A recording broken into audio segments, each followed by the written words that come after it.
Tasty सा पुलाव हो, जब तक उसमें काली मिर्च नहीं पड़ती तब तक उसका स्वाद लाजवाब तो होता ही नहीं है। लेकिन क्या कभी आपने काली मिर्च खाते समय इस बात को सोचा है कि आखिर काली मिर्च को तैयार कैसे किया जाता है? आखिर उसका मेकिंग प्रोसेस क्या होता है? साथ ही हम सभी दालचीनी का भी प्रोसेस जान लेंगे कि आखिर दालचीनी को बनाने में किस लकड़ी का इस्तेमाल किया जाता है। दोस्तों, खाने में स्वाद बढ़ाने का जितना हाथ काली मिर्च और दालचीनी का होता है ना, उससे भी कहीं ज्यादा इलायची का भी होता है, फिर चाहे वो मसाले के तौर पर इस्तेमाल करी जाए या फिर मिठाइयों में। तो दोस्तों, अगर आप भी इन सभी मसालों की मेकिंग प्रोसेस को जानना चाहते हैं तो वीडियो के अंत तक बने रहिएगा। अब चलिए शुरू करते हैं आज की इस फैक्ट्री मेकिंग वीडियो को। दोस्तों, काली मिर्च का प्रोसेस शुरू होता है खेतों से, जहां किसान सबसे पहले काली मिर्च के पौधों के बीजों को खेतों में डालकर अच्छे से उगाते हैं। आपको बता दें कि जिस तरह खजूर का पेड़ होता है उसी तरह का काली मिर्च का भी पेड़ होता है, जिसकी लताओं में काली मिर्च के गुच्छे लटकते रहते हैं। लंबे इंतजार के बाद जब काली मिर्च के पेड़ों में फल अच्छी तरह से अपना आकार ले लेते हैं ना, और वो जब पक जाते हैं, तब बारी आती है इनकी हार्वेस्टिंग की। इसके लिए किसान सबसे पहले एक सीढ़ी की मदद से उस पेड़ पर चढ़ते हैं और काली मिर्च के पेड़ों की लताओं में लगे उन गुच्छों को तोड़कर अपनी थैली में रखते हैं। और हर एक काली मिर्च के पेड़ से करीब 7 किलो काली मिर्च का फल निकलता है। जब वर्कर्स उन सभी काली मिर्च के पेड़ों से फल तोड़ लेते हैं ना, तब इन्हें दूसरी तरफ लोड किया जाता है, जहां पर वर्कर्स इन सभी काली मिर्च के फलों को गुच्छों से अलग करते हैं। अलग करने के लिए कुछ वर्कर्स सबसे पहले इन गुच्छों को पैरों से दबाते हैं और फिर एक एक फल को अपने हाथ से अलग अलग करते हैं, जो कि बहुत ही मुश्किल काम होता है और इस काम को करने के लिए काफी ज्यादा समय भी लगता है। तो वहीं इस काम को जल्दी निपटाने के लिए दूसरी तरफ मशीन का भी इस्तेमाल किया जाता है, जहां पर एक वर्कर थोड़े थोड़े गुच्छों को एक छोटी सी मशीन में डालता जाता है और वो मशीन उन फलों को अलग अलग करके बाहर की तरफ फेंकता जाता है। लेकिन दोस्तों, अभी यहाँ पर पूरा प्रोसेस कंप्लीट नहीं हुआ है। काली मिर्च को तैयार करने का ये सिर्फ अभी 20% ही काम हुआ है। 80% काम अभी तो पूरी तरह बाकी है, क्योंकि दोस्तों, जब गुच्छों से सभी फलों को अलग कर लिया जाता है तो वो पूरी तरह से तैयार नहीं होते हैं, क्योंकि उन काली मिर्च का कलर हरा और पूरी तरह से कच्चे होते हैं। जब सभी दानों को अलग अलग कर लिया जाता है, तब वर्कर्स उन सभी काले मिर्च के दानों को एक छोटे कट्टे वाले बोरी में थोड़ा थोड़ा करके भरते जाते हैं। बोरी में इन सभी दानों को भरने के बाद बोरी के साथ ही गर्म पानी में डाल दिया जाता है। सिर्फ और सिर्फ 1 मिनट गर्म पानी में रखने के बाद इन्हें बोरी सहित वापस निकाल लिया जाता है। ऐसा इसलिए किया जाता है क्योंकि काली मिर्च के दानों के ऊपर लगी परत इसी गर्म पानी में गलकर पूरी तरह से अलग हो जाती है और इसी वजह से उबले हुए दाने और भी जल्दी सूख जाते हैं। जब ये उबले हुए दानों को बोरी से बाहर पलटा जाता है, तब उन्हें धूप में सुखाया जाता है। आपको बता दें, काली मिर्च के दानों को सुखाने के लिए काफी मेहनत करनी पड़ती है, क्योंकि काली मिर्च को धूप में डालने के बाद दिन में करीब 4 से 5 बार इन्हें चलाया भी जाता है, ताकि काली मिर्च के ये दाने पूरी तरह से और चारों तरफ से अच्छे से सूख जाएं। 4 से 5 दिनों तक धूप में डालने के बाद जब काली मिर्च पूरी तरह से सूख जाती है, तब इन्हें इकट्ठा करके फैक्ट्री में पहुंचाया जाता है, जहां पर फैक्ट्री के वर्कर्स इन सभी काली मिर्चों को एक कन्वेयर बेल्ट के थ्रू अंदर ले जाते हैं और पैकिंग प्रक्रिया का काम करते हैं। सभी काली मिर्च को एक मशीन के जरिए एक बोरी में फुल किया जाता है और बोरी को सील करके वर्कर्स की सहायता से उन सभी बोरियों को ट्रक पर लोड कर दिया जाता है और फिर वो काली मिर्च छोटे से लेकर बड़े किरानों की दुकानों तक पहुंचाया जाता है और फिर वो वहां से आपके घरों तक आते हैं। वैसे दोस्तों, आप सभी को काली मिर्च का प्रोसेस तो पता चल गया, लेकिन अब हम आपको बताने जा रहे हैं दालचीनी की प्रक्रिया के बारे में। दोस्तों, दालचीनी तो आप सभी ने अपने अपने घरों में सब्जी में इस्तेमाल करते होंगे, जो कि बिल्कुल लकड़ी के झाल की तरह दिखाई पड़ती है।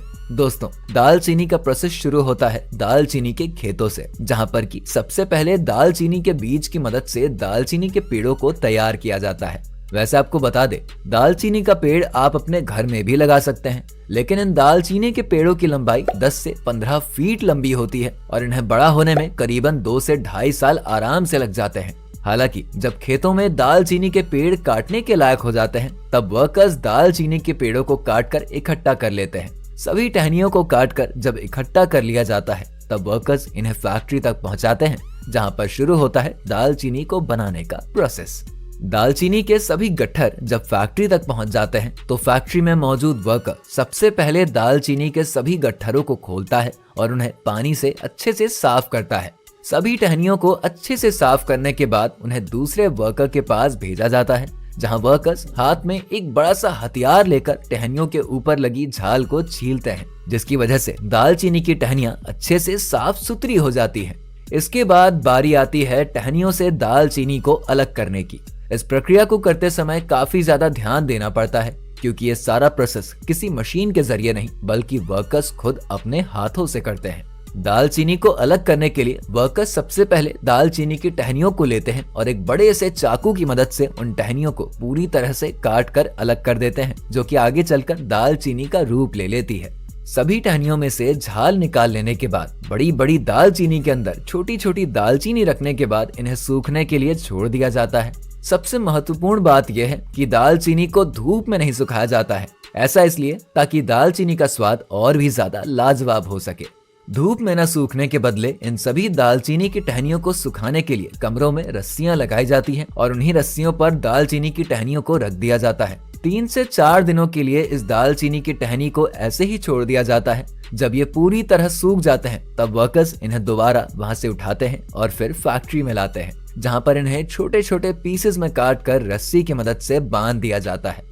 बांधने के बाद वर्कर्स इन्हें वेइंग मशीन में रखते हैं और वजन के हिसाब से इन्हें पन्नी के अंदर पैक करते हैं। एक पन्नी में करीब 2 से 3 दालचीनी के छोटे छोटे हिस्सों को पैक कर लिया जाता है, जिसके बाद उस दालचीनी को बड़े बड़े किरानों की दुकान पर पहुंचाया जाता है और फिर वहां से ये लोगों के घर तक खाने का स्वाद बढ़ाने के लिए भेजा जाता है। अब हम बात करेंगे अगले मेकिंग प्रोसेस की, इलायची के बारे में। तो दोस्तों, इलायची को आपके घर तक पहुंचाने के लिए सबसे पहले उसकी खेती करी जाती है। खेती करने के लिए इलायची के दानों को निकालकर उन्हें 1 दिन के लिए पानी में भिगोया जाता है, ताकि इलायची के दानों का इस्तेमाल बीजों के लिए किया जा सके। खेती करने के बाद करीब 3 साल के बाद इलायची के पेड़ में इलायची के फल आते हैं, तब इन्हें तोड़कर फैक्ट्री तक पहुंचाया जाता है। लेकिन दोस्तों, हम आपको बता दें कि इलायची पेड़ों में नहीं बल्कि नीचे जड़ों में निकलते हैं और फिर वहीं पर फैलते हैं। जब इलायची के दाने अच्छे से पक जाते हैं तब बारी आती है इनकी हार्वेस्टिंग की। हार्वेस्टिंग करने के लिए सबसे पहले इलायची के फल को अच्छे से तोड़कर एक बोरी में इकट्ठा किया जाता है। इकट्ठा करने के बाद इन्हें फैक्ट्री तक पहुंचाया जाता है, जहां पर बारी आती है इन तोड़ी हुई इलायचियों को ड्राई करने की। इलायची को वर्कर्स के द्वारा जब ड्राई मशीन में डालकर 50 डिग्री सेल्सियस के तापमान पर गर्म करके सुखाया जाता है और जब इलायची पूरी तरह से सूख जाती है तब बारी आती है पॉलिशिंग प्रक्रिया की, जिसमें एक वर्कर पॉलिशिंग मशीन में सारी इलायची को डालता है और फिर कुछ ही देर में इलायची पूरी तरह से बनकर तैयार हो जाता है। हालांकि इस समय इलायची काफी ज्यादा गर्म रहती है, जिसे ठंडा होने के लिए कुछ समय तक ऐसे ही छोड़ दिया जाता है। जब इलायची पूरी तरीके से ठंडी हो जाती है तब इन इलायची से खराब इलायची को और अच्छी इलायची को अलग किया जाता है और जो अच्छी इलायची होती है उसे पैक करके ट्रक पर लोड कर दिया जाता है और फिर उन्हें दुकानों तक पहुंचाया जाता है, जिसके बाद आप इन इलायचियों को खाने में डालकर खाने का स्वाद 2 गुना कर देते हैं। तो दोस्तों, आज की ये वीडियो आपको कैसी लगी हमें कमेंट में जरूर बताइए। वीडियो पसंद आई हो तो इसे लाइक और शेयर करके हमारे चैनल को सब्सक्राइब कर दीजिए। मिलते हैं ऐसी एक और फैक्ट्री मेकिंग वीडियो के साथ, तब तक के लिए दीजिए।